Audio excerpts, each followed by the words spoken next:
Resilience is the human quality that allows a person to be knocked down or even out by life and come back at least as strong.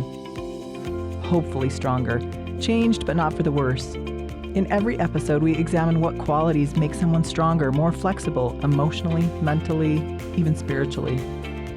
Next Set is committed to changing lives for the better. We hope you enjoy these podcasts. Welcome, Rebekah. Thank you. I'm excited to have you here, and I'm just learning a little bit about just your ability to overcome some pretty difficult things, specifically just life throwing curveballs at you. Let's start with, how you're here, you're happy, you're standing. Yeah, I'm alive. You're alive. What advice would you offer to somebody going through some really tough stuff right now? Just don't give up. I mean, it's really not that bad. I look back at everything that I went through, and it's not that bad. But getting through it was hard. Every day, I just made a step to improve. I made a step to do something better. I just never let anything get me down. Wow. So tell us a little bit about some of those things that were like at one-time hurdles that you had to overcome. About 7 years ago, my husband passed away from a drug overdose. And I went off the deep end because I wasn't expecting it. I found him dead in my basement. So it was just awful to go through. I guess what I mean, I lost it. I didn't even want to live anymore because I lost my whole world. So I kind of went into drinking, and I kind of didn't do some really good choices in my life. But I ended up having a stroke about a year after he died, and it was just a mini stroke. But I didn't really realize what was going on at that point either, because I just felt like somebody cut my face off, and I'm like, I just need to go to the doctor. I know. So I drove myself to the hospital, and It ended up being a mini stroke. But I had a hard time reading afterwards. I had a hard time doing any physical lifting or even walking straight. I didn't even have any balance. So it was kind of hard to come back from. You were alone. You were doing this by yourself. Yeah, well, I had my mom, and then I had my son too, but it was just, she kind of had to take care of him because I had to start taking care of myself. So what was the turning point for you where you decided, instead of checking out, you were going to move forward? So I was single, and I was overweight, and I realized I had to date. I'm just like, this is awful. That's like your worst experience, to have to go through life dating, and you see how men, even online or on dating sites, treat women that are, the perfect Barbie dolls. So that was my focus at the point. Is getting fit and getting healthy and living for your son, maybe? Yeah, definitely. My son was a huge influence.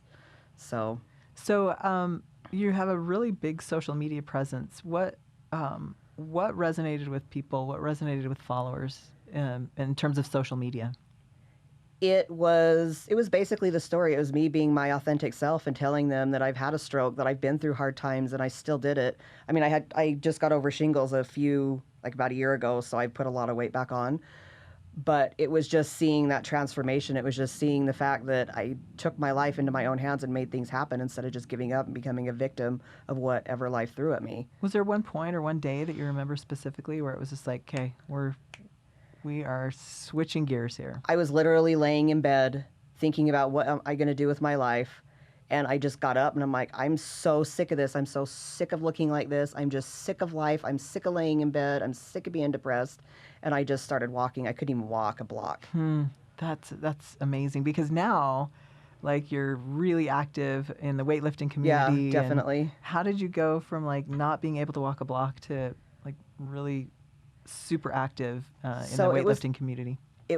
I'm stubborn. I'm the most stubborn person there is. So it's like I started walking the block, and then I got to 2 blocks, then I got to a mile, and then I started doing 5Ks. And I'm like, hey, I'm going to do these. And I couldn't run.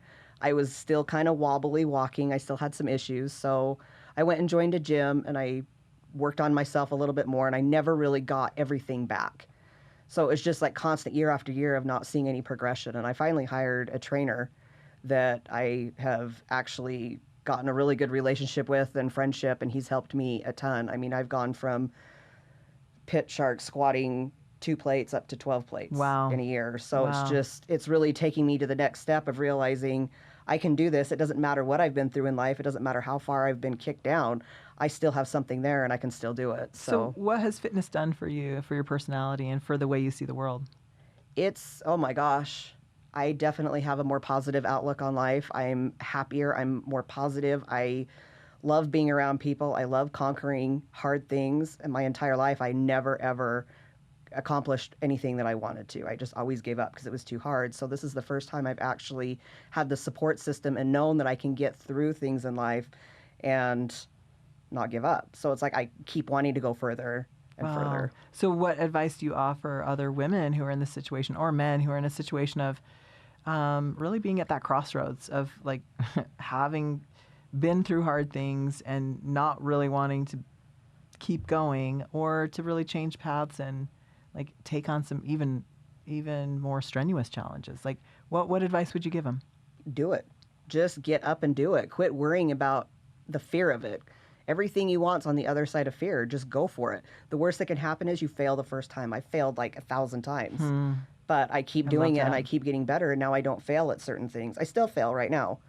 But it looks like you're not as afraid of failing. Like it's not a permanent situation or circumstance for you. No, and that's great right there. It's not permanent. You know, just work through it. It's only hard right now, but it's not going to be hard a year from now, and you're going to look back and go, wow, look at everything I overcome. Look at everything I got on top of. Look at everything I did. Like I look back at my life now and I have no idea how I'm here. Wow. That's amazing when you can take something that's so like nightmarish and turn it into something that's fuel for your fire that really creates a new life for you and your son. Has it been an advantage for your son to see you really pick yourself up and move forward? I think so. My son was born early at 24 weeks, so he's had a lot of things he's had to overcome, and he was a feisty little thing in the hospital. But I think it's been a good example for him to see me not be held down and to me conquer things and for things to be hard for me and to keep going forward. That is so cool. I'm really like honored to have you here because I think... Oh, you're so sweet. Thanks. I just think, you know, we pass people on the streets. We don't really know what they've been through. We don't know what they're going through. What advice or tips would you say for how you treat others now, because you've been through so much? I'm definitely a lot more patient and humbled just from what I've been through. Like I'm always willing to listen to people or to help people or to take 5 minutes to do what they need, because I know how bad I struggled and how much help I didn't have. I always had my mom there and my son, but like I lost all my friends. It was just like, oh, she's a leper. She had a stroke. You know, it was always she's sick or something.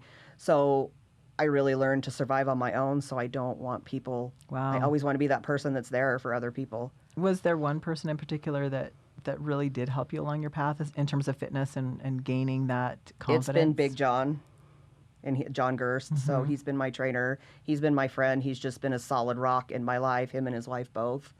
And they've really just pushed me further and further, telling me I can do it when my whole life I've been told I can't. Wow. So you've made such a transformation in your own life that you want to be that. You want to be that for other people. Yes, definitely. Like I see how giving and caring other people are towards me, and I want to give that back. That's so great. Tell us a little bit about like what you're doing to enhance your training, supplement-wise, nutrition-wise, things that are helping. Nutrition-wise, chicken. Lots of chicken. I have to eat every 2 to 3 hours.